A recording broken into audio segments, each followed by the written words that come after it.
Uberaba é conhecida por seus fósseis, pela sua espiritualidade e por uma história que ajudou a transformar o Brasil em uma potência mundial na produção de alimentos. Nesse episódio, vamos conhecer a trajetória do zebu, entender como ele chegou ao país e descobrir por que Uberaba se tornou a capital mundial do zebu e uma das maiores referências do agronegócio brasileiro.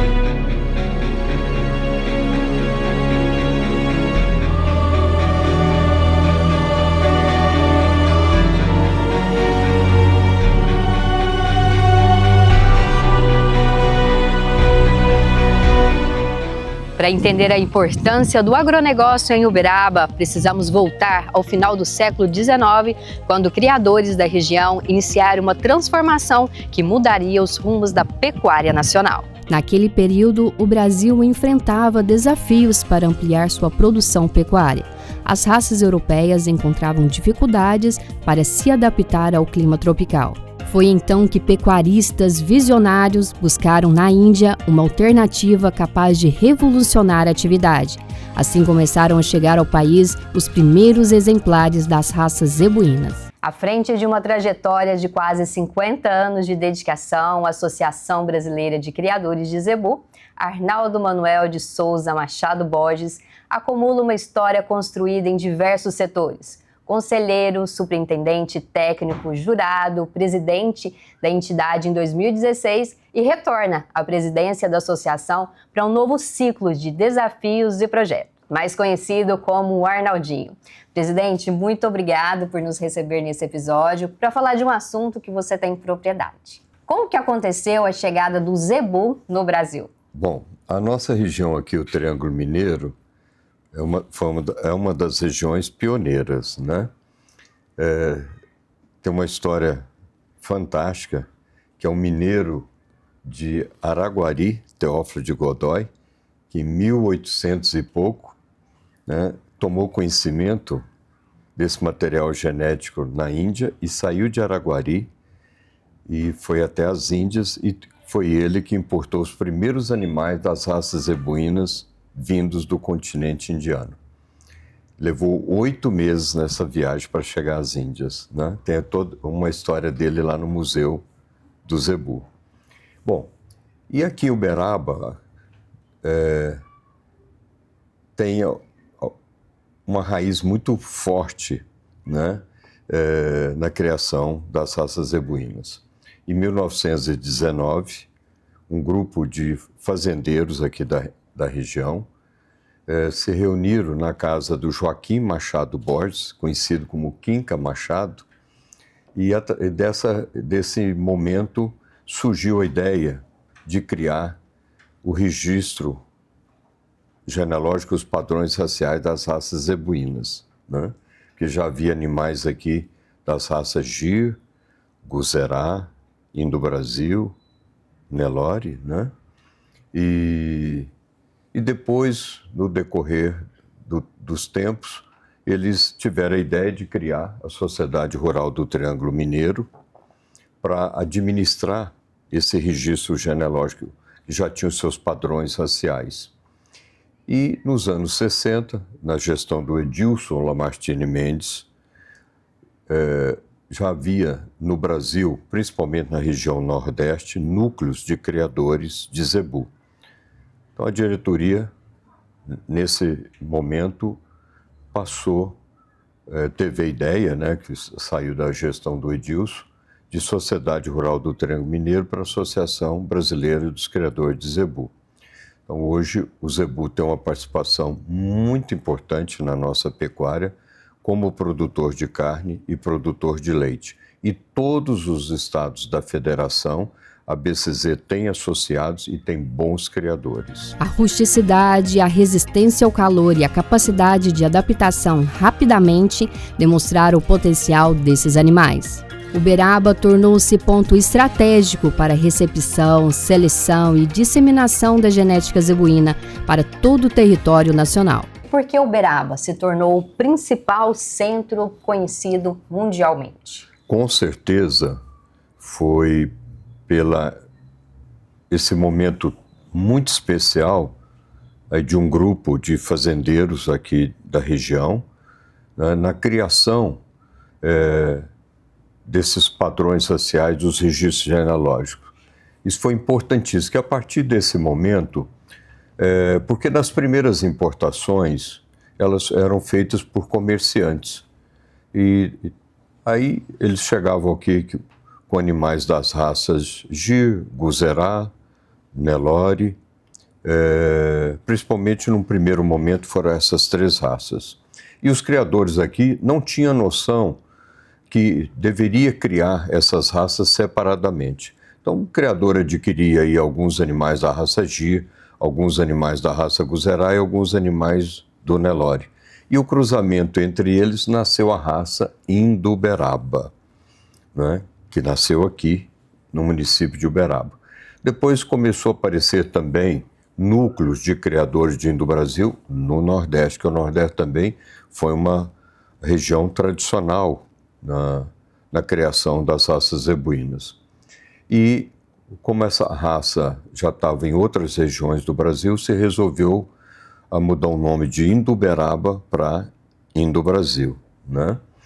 E então começou aqui as primeiras importações, né, aqui nessa região. Depois nós tivemos também, porque com a vinda desse material genético da Índia, o primeiro ponto de parada dos navios era Salvador, Bahia.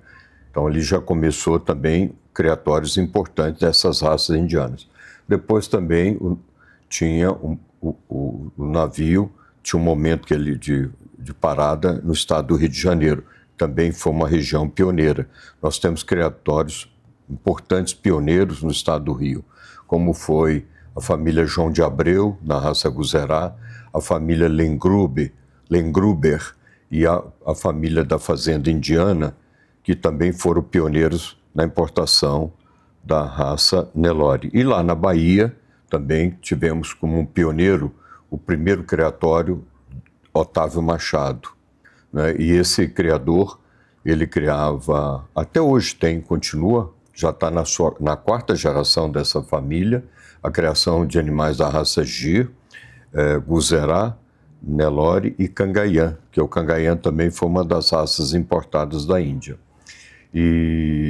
Mas a nossa região aqui, pela criação, pela ideia, né, desses fazendeiros de criar o registro genealógico, depois a Sociedade Rural do Triângulo Mineiro e agora, né, a BCZ, isso foi importantíssimo, né? A BCZ, na época da Sociedade Rural do Triângulo Mineiro, recebeu a delegação do Ministério da Agricultura para fazer o registro das raças zebuínas e depois, em parceria com a Embrapa, que começou lá nos anos 70, o programa de melhoramento da BCZ, o PMGZ. E a BCZ tem uma contribuição também, não só no melhoramento do rebanho nacional, mas também fora do Brasil. Vou citar um exemplo, por exemplo, a Bolívia. A Bolívia, lá nos anos 70, criou a Sozebu Bolívia. E a BCZ enviou para lá um técnico e um colaborador aqui da sede para ajudar na implantação do registro genealógico. E depois, na gestão 2016-2019, nós fizemos uma parceria com a Sozebu para a implantação do PMGZ, o Programa de Melhoramento. E essa contribuição da BCZ também não é só na área das raças zebuínas. Nós temos a FASU, que é a BCZ fundadora, mantenedora, e a FASU hoje está entre as 10 escolas que mais recebe alunos internacionais. Um exemplo, por exemplo, nós estamos falando da Bolívia. No início dos anos 2000, houve uma parceria por nossa sugestão, a Sozebu Bolívia, de uma parceria dessa entidade com a BCZ, com a FASU. Já formaram mais de 140 profissionais bolivianos na FASU e hoje nós temos mais de 70 alunos da FASU. E não só alunos da Bolívia, hoje nós temos alunos de vários países aqui vizinhos, temos alunos da América Central e da América do Norte. Então a BCZ tem essa contribuição também através da FASU que tem curso de veterinária, agronomia, zootecnia, nessa formação. E a gente, durante principalmente a Expo Zebu, que tivemos esse ano mais de 40 representações internacionais, também da contribuição da BCZ, não só do Brasil, não só material genético, mas uma contribuição da BCZ para ajudar na implantação dos registros genealógicos, programa de melhoramento e a área educacional. Por exemplo, a marca nossa da Expo Zebu esse ano, aquele globo, ali estão os 19 países que participam da FIZEBU, foi outra coisa importantíssima criada aqui na ABCZ. Isso aí foi importantíssimo, a FIZEBU. Foi criada na gestão do Dr. João Gilberto em 1989 e hoje a sede dela, porque a sede acompanha o presidente, é o presidente atual, Juan Manuel Conde, lá do México. Então a sede acompanha a residência do presidente, né? Nós fizemos este ano essa logomarca essa marca, né, da Expo Zebu, com lá o Brasil, a BCZ, a FIZEBU, e com o Brasil e mais 18 países que participam da FIZEBU, que são os países que fazem registro genealógico e muitos deles também programa de melhoramento em raças zebuínas, né? Inclusive ali na entrada tem aquelas bandeiras dos países que participam da FIZEBU, que é uma entidade importantíssima, porque através dessa entidade nós tivemos na presidência dela 16 e 19, que coincidiu com a gestão anterior nossa aqui. E através dessa entidade é que nós conseguimos padronizar os padrões raciais, os critérios de registro genealógico, e estamos caminhando aí também no programa de melhoramento, e isso para facilitar a troca de material genético. Isso é muito importante. Porque antes, por exemplo, o animal que vinha da Bolívia para o Brasil tinha que receber o registro da BCZ. O animal que ia do Brasil para o Paraguai, para a Colômbia, para a Bolívia, chegava lá, tinha que receber o registro também daquela associação. Hoje não. Há um reconhecimento mútuo dos registros genealógicos. Isso foi muito bom, porque as outras associações se sentiram valorizadas também, né? Então, esse ano, por exemplo, nós tivemos aqui no Nelore, que foi um caso inédito, né, um criador conseguir tirar o grande e o reservado de grande campeão nato na raça Nelore. Os dois touros de um criador da Bolívia, Sausalito. Já tivemos aqui o ano passado a grande campeã do Nelore Mocho, também da Bolívia. Então isso estimula muito, né, os criadores de outros países, né? Lá na Bolívia, por exemplo, com esses resultados deles aqui, você vê a valorização que foi das raças nos leilões lá que são realizados na Bolívia. Está quase no mesmo valor que dos nossos aqui. E antes era uma diferença muito grande. Por exemplo, nós tivemos, no final do ano, uma exportação para o Equador de muitos animais, mais de 100 animais, né? Tivemos, antes da Expo Zebu, uma exportação também próximo de 100 animais para a Bolívia.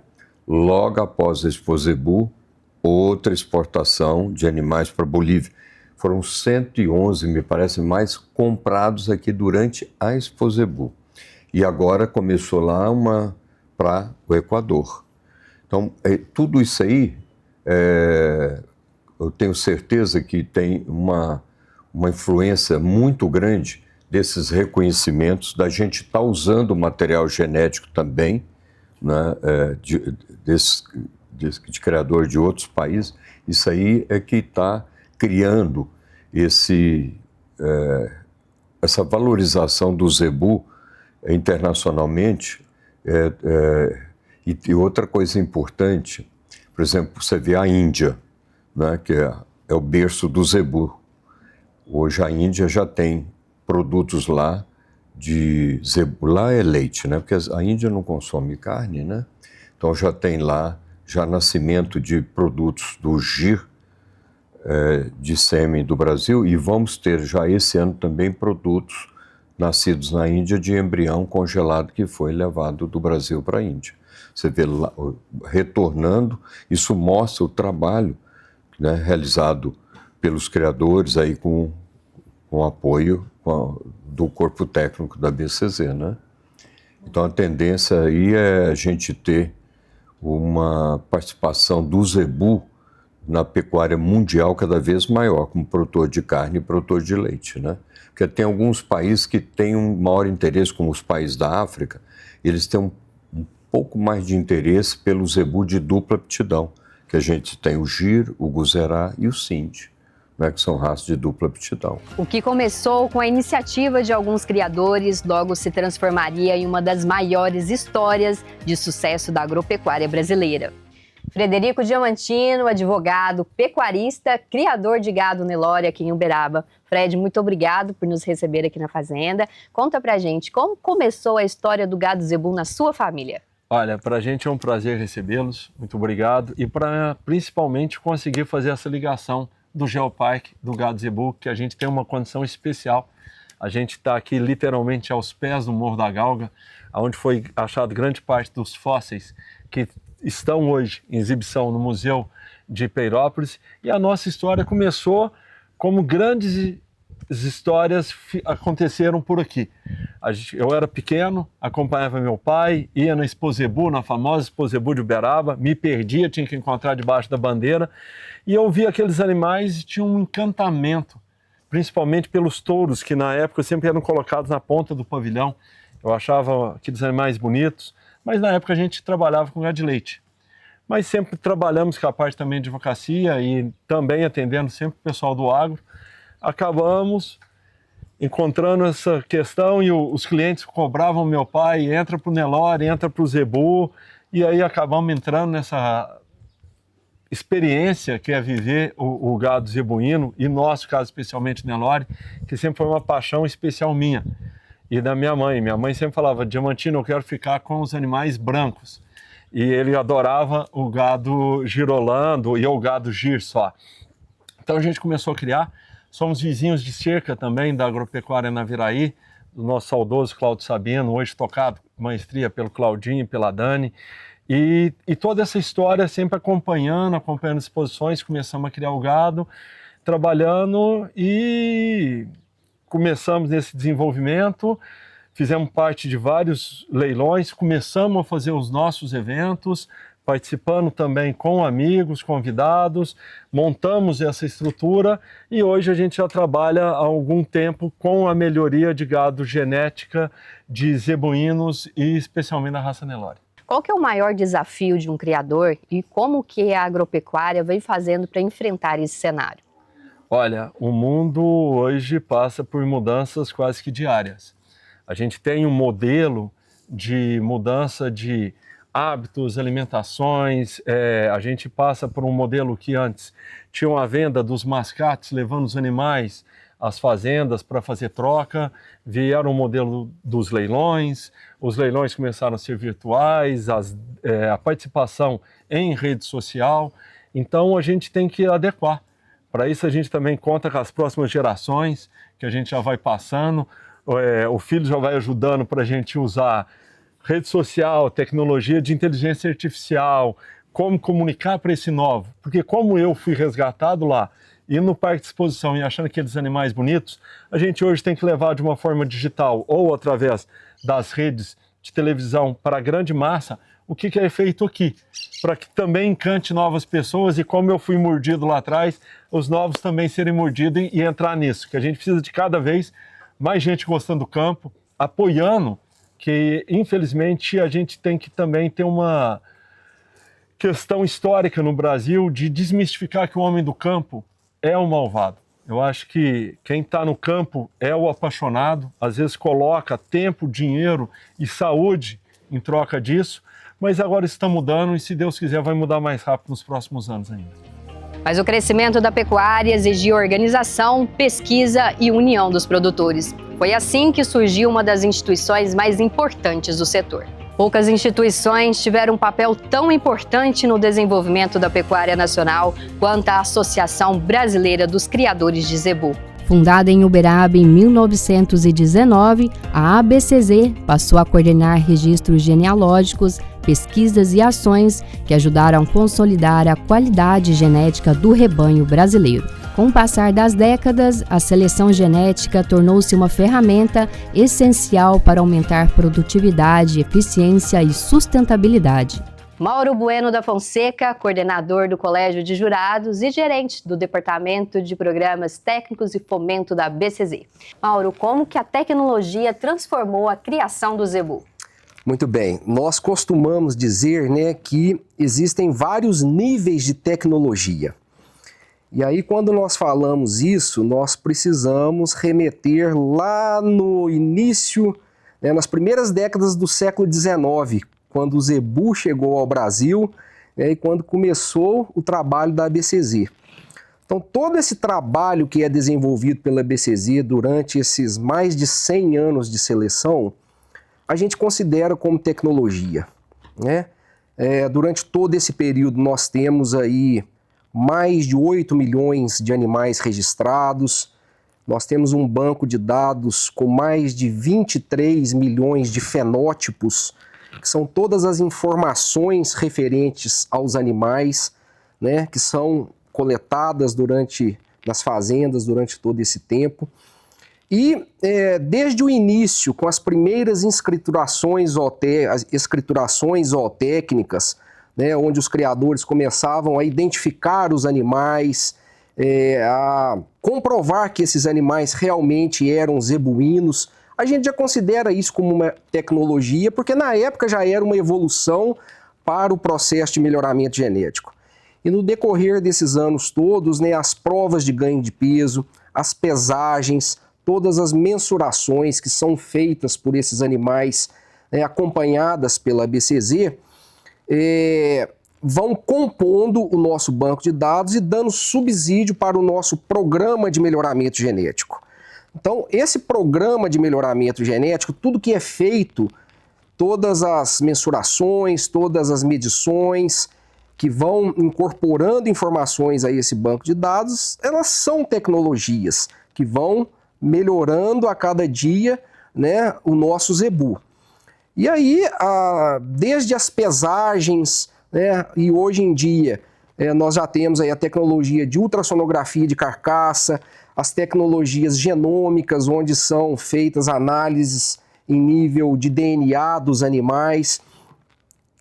Então, quando nós comparamos esses animais, quando eles chegaram aqui no Brasil e visto esses animais hoje, nós percebemos uma evolução muito grande, né, em termos de qualidade desses animais e, consequentemente, de produtividade desses animais.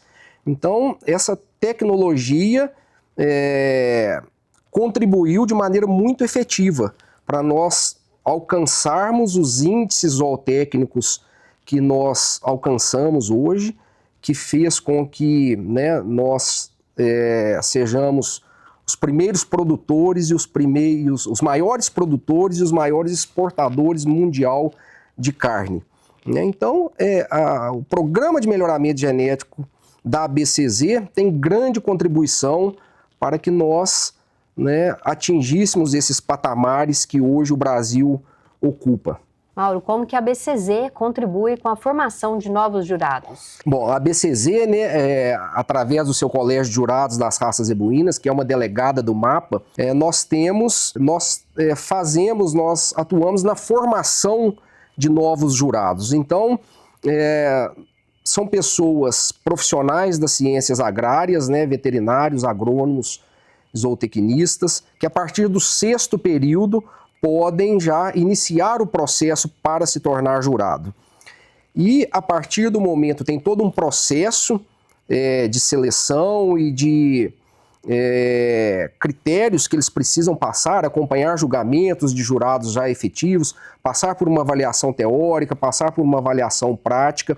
E essa formação dos novos jurados, né, contribui de maneira muito efetiva para o melhoramento genético e para a pecuária em geral, né? Visto que são pessoas altamente qualificadas, que passam por todo esse processo de formação, né? São formadores de opinião que têm uma capacidade muito aguçada, né, de trabalhar com os animais e de escolher os melhores animais, né? E quando nós falamos em tecnologias, além das tecnologias que a gente utiliza no campo, as ultrassonografias, as tecnologias, né, as genômicas, a avaliação visual também é uma tecnologia, né? Visto que tem várias características nos animais que elas só são capazes de serem interpretadas através da avaliação visual. Então, a atuação dos jurados que são formados pela BCZ, ela tem uma relevância muito grande nesse processo de melhoramento genético, onde nós procuramos sempre aliar as avaliações genéticas juntamente com as avaliações visuais, para nós termos embasamento e subsídio para conduzir um processo de melhoramento genético da melhor maneira possível. Muito bem, Mauro, muito obrigado por contribuir com a gente nesse episódio. Hoje, a genética desenvolvida em Uberaba está presente em rebanhos espalhados por todas as regiões do Brasil e em diversos países. A cidade se tornou uma referência internacional quando o assunto é melhoramento genético animal. Existe um evento que simboliza toda essa importância e projeta Uberaba para o mundo. Todos os anos, Uberaba recebe um dos maiores eventos da pecuária mundial.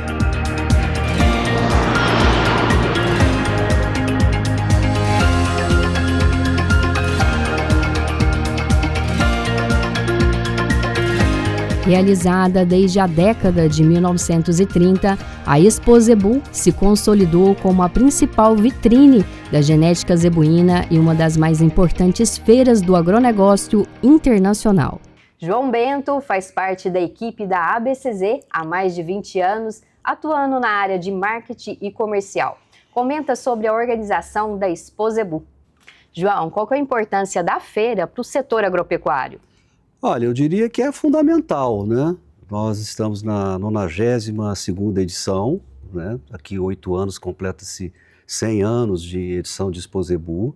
A pecuária brasileira que evoluiu basicamente no século XX, após a importação das raças zebuínas, né? E sendo a Expo Zebu um evento direcionado às raças zebuínas, o principal deles, a grande vitrine, foi na Expo Zebu, e vai continuar sendo, obviamente, aí, enquanto existir pecuária no Brasil, é o grande momento onde o que tem de excelência genética, né, seja para produção de carne, produção de leite, a Expo Zebu é o grande momento, né? É o grande momento do ano onde essa genética se encontra e ali são definidos os melhores animais de cada raça, né? São 9 raças zebuínas e ali então você escolhe o representante, o melhor animal de cada uma dessas raças.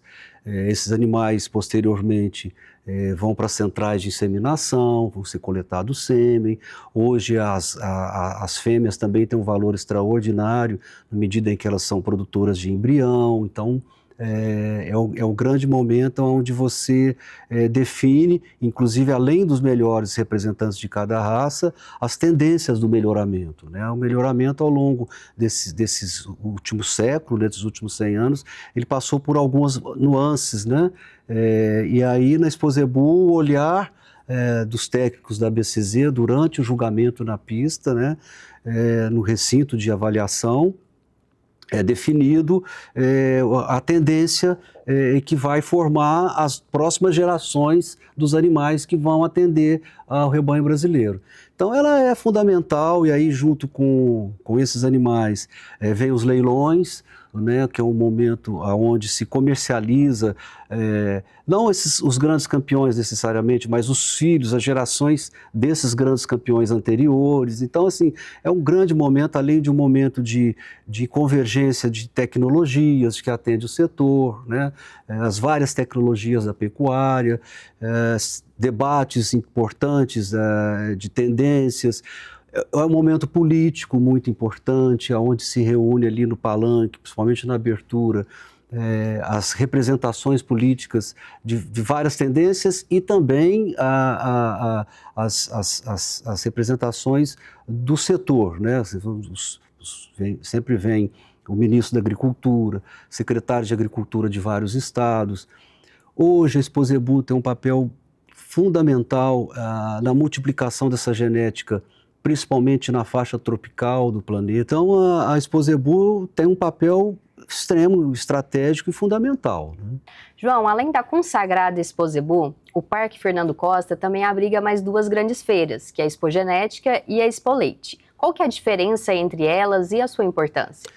Então, a Expogenética, diferente da Exposebu, ela não tem o julgamento de pista, né? Então, a gente considera, basicamente, a avaliação dos animais a partir dos testes de pesagem, né? De desempenho dos animais em relação a mensurações de ganho de peso, né? Então, assim, esses dados servem na hora do julgamento na Exposebu, mas na Expogenética nós não temos aquela avaliação de pista, né? São os programas de avaliação de eficiência dos animais em termos de mensuração, principalmente em ganho de peso, né? No caso da Expoleite, é um evento que tem essas mesmas mensurações, mas direcionadas às raças zebuínas leiteiras, né? Então, é um evento direcionado especificamente para a produção de leite, porque, embora na Exposebu e na Expogenética tenha o leite, mas é mais forte a presença das raças de corte nesses dois eventos. E aí, então, a BCZ achou importante criar um momento específico para as raças leiteiras. Então, a produção de leite no Brasil, sem as raças zebuínas, ela não se viabiliza, porque, sendo um país tropical, a base da produção de leite no Brasil é principalmente o cruzamento das raças zebuínas com as raças europeias. Então, nós temos o Gir, o Guzerá, o Sindh, né, que dá o Girolando, o Guzolando, né, o Sindolando e outros cruzamentos de outras raças leiteiras europeias, né? Então, é o momento em que se reúnem as raças zebuínas leiteiras e seus cruzamentos, né? Então, nesse caso, na Expoleite, você tem o julgamento de pista, né? A qualidade dos animais avaliadas por um juiz de pista, né? Durante o evento, a cidade recebe criadores, investidores, pesquisadores, empresários e visitantes de diversos países do Brasil e do exterior. A feira movimenta milhões de reais, gera empregos temporários e fortalece diversos segmentos da economia local. Mais do que um evento, a Exposebu torna-se parte da identidade cultural de Uberaba. A cultura agropecuária está presente nas tradições, na gastronomia, nos eventos e na própria formação da cidade. Mas o legado do agro vai muito além da pecuária. Ele ajuda a construir o futuro. O agronegócio moderno combina com tradição, ciência, inovação e sustentabilidade. Uberaba reúne universidades, centros tecnológicos, instituições de pesquisa e empresas que contribuem para o desenvolvimento de soluções voltadas ao campo. Luciano Pimenta é doutor em administração, tem 30 anos de experiência em educação profissional, atuando principalmente como professor, coordenador de curso e gestor educacional. É coordenador do curso de administração aqui da FASU e fala dos desafios e as oportunidades para o agro nas próximas décadas e o papel da FASU diante as formações de novos profissionais. Seja bem-vindo, Luciano. Obrigado, prazer. Bom, o setor do agronegócio possui realmente inúmeros desafios nos próximos anos. Nós estamos falando de um setor extremamente importante que representa cerca de 30% do PIB brasileiro, né? Que emprega mais de 20 milhões de trabalhadores. E tem realmente alguns pontos que precisam ser desenvolvidos, pontos que nós chamamos de atenção, né? A agroecologia, né? As mudanças, as variações climáticas representam um importante ponto para que os empresários do setor possam se prevenir, possam se antecipar a esses eventuais problemas, né? Nós estamos falando de uma necessidade de pensar numa produtividade constante. E o aumento da produtividade requer desses profissionais, requer dos empresários do setor, uma gestão eficiente dos seus custos. Produtividade por produtividade vai ser apenas uma vaidade estatística. Então, um forte controle nos custos ele é extremamente importante. Além disso, a própria modernização tecnológica. Hoje nós já temos no mercado equipamentos, máquinas que parecem naves espaciais com tanta tecnologia embarcada. Profissionais atuantes, consistentes, formados para essa tecnologia são essenciais para esse setor. E o papel da FASU é o papel de conectar realmente o produtor, conectar o campo a essas novas tecnologias e uma mão de obra qualificada. E é isso que a FASU tem feito ao longo desses últimos 50 anos. No Geoparque Uberaba, o Zebu representa um dos gigantes que ajudaram a construir a identidade do território. Ao lado da paleontologia e da espiritualidade, o agronegócio integra uma história marcada pela inovação, pelo empreendedorismo e pela capacidade de transformar conhecimento em desenvolvimento. Preservar essa história significa reconhecer o papel daqueles que ajudaram a construir uma atividade que hoje alimenta milhões de pessoas e movimenta a economia brasileira. Neste episódio, conhecemos a trajetória que transformou Uberaba na capital mundial do zebu e em uma das principais referências do agronegócio nacional. Uma história construída por pioneiros, fortalecida pela ciência e impulsionada pela inovação. O zebu tornou-se muito mais do que um símbolo econômico, tornou-se parte da identidade de uma cidade que ajudou a transformar a pecuária brasileira. Na próxima semana, encerrando nossa série especial, vamos conhecer como o Geoparque Uberaba conecta paleontologia, espiritualidade, agronegócio, educação, turismo e desenvolvimento sustentável para construir o futuro da cidade. Até o próximo episódio!